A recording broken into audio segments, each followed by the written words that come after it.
Subscribe कीजिए हमारे YouTube channel नाते रजा को और बेल आइकन को प्रेस कीजिए जिससे आपको हर रोज़ न्यू वीडियो की नोटिफिकेशन। सब्सक्राइब।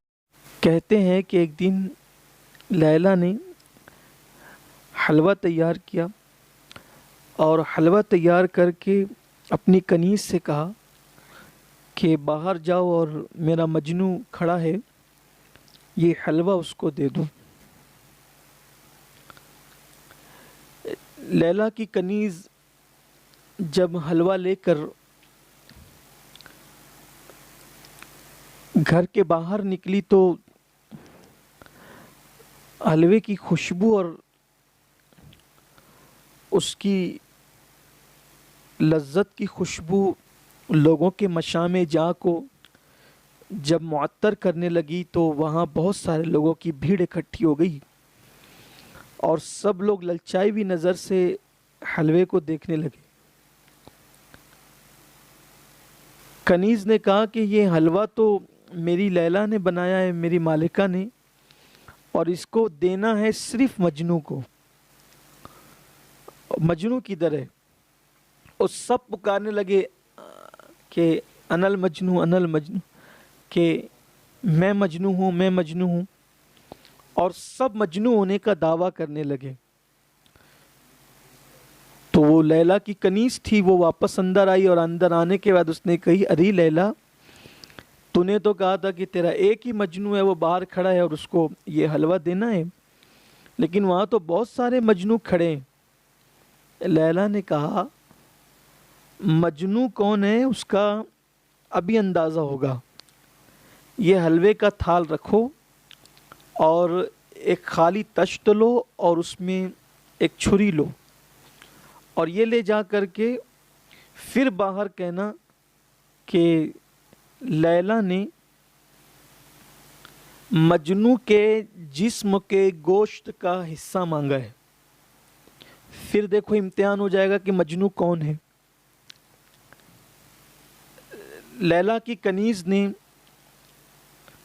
हलवे का थाल रखा, तश्त लिया, छुरी ली और ले करके जब वो बाहर गई तो चूँकि हलवे की खुशबू से लोगों के मशामे जहाँ मुअत्तर थे और हर एक बंदा मजनू होने का दावेदार था, तो जब कनीज़ को छुरी और खाली तश्त लाते हुए देखा तो पूछा, ये क्या है?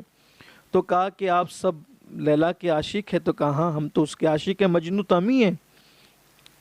और तो फिर कहा कि जो मजनू है, लैला ने उससे उसके जिस्म के गोश्त का टुकड़ा मांगा है। सारे भाग गए। जो असल मजनू था वो खड़ा रहा और उसने छुरी ली और गोश्त का हिस्सा काटा और काट कर तश्त में रखा। और जब कनीज़ हटने लगी तो कहा, रुको।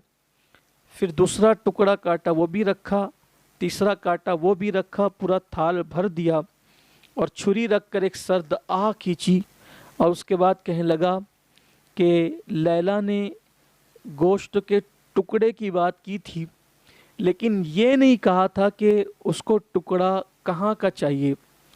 तो जहाँ का मुझे समझ में आया मैंने दे दिया है, लेकिन लैला से कहना कि वो इसको कबूल कर ले और अगर उसको ये पसंद ना आए तो कह दें कि कहाँ का चाहिए, हम वहाँ का देने भी तैयार है। कि अगर लैला कह दे कि दिल काट के तश्त में रख दो तो हम उसके लिए भी राज़ी है, लेकिन ये सब कुछ देकर हम एहसान नहीं जताते, बल्कि सिर्फ इतना कहते हैं कि लैला सब ले ले और एक मर्तबा कह दे कि मजनू मेरा है। ये तो बहुत मुमकिन है कि कोई फ़र्ज़ी दास्तान हो या जो भी हो, मगर इससे पता चलता है कि कौन अल्लाह का बंदा है। इस हिकायत से हम कुछ समझ सकते हैं। समझने समझाने के लिए एक मिसाल थी, अल्लाह की ज़ात मिसाल से पाक है, मिस्ल से पाक है, लेकिन सिर्फ समझने के लिए कि लैला का आशिक हलवे से समझा न गया, पहचाना न गया।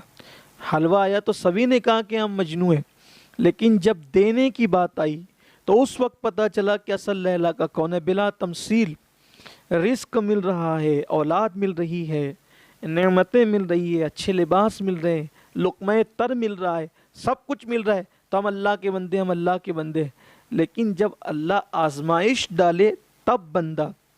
بزرگان دین اور صوفیاء کرام فرماتے ہیں کہ اللہ کا سچا بندہ وہی ہے کہ جس کو نعمت ملنے سے جتنی خوشی ہوتی ہے، جب تک مصیبت ملنے پر اس کو اتنی خوشی نہ ہو، اس وقت تک وہ اللہ کا سچا بندہ نہیں ہو سکتا. اب ہم احتساب کریں اپنا کہ کیا واقعی ہم ایسے آزمائش اور مصیبتوں پر بھی خوش ہوتے ہیں؟